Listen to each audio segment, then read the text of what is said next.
Sống linh thiêng quang quang thi ngã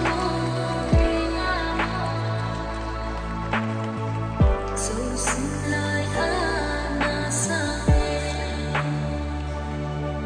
dẫu quý khi xiang ông men nhau nhau bên sông dẫu mi na hi hồng chi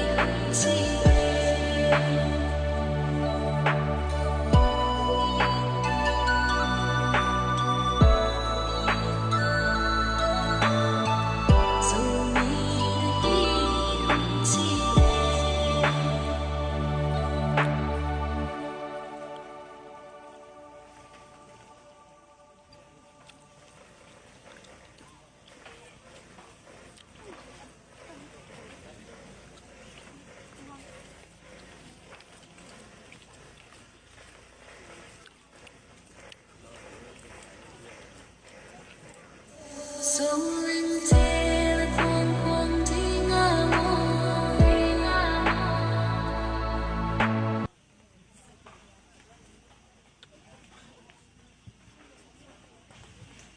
Thailand, the program move was a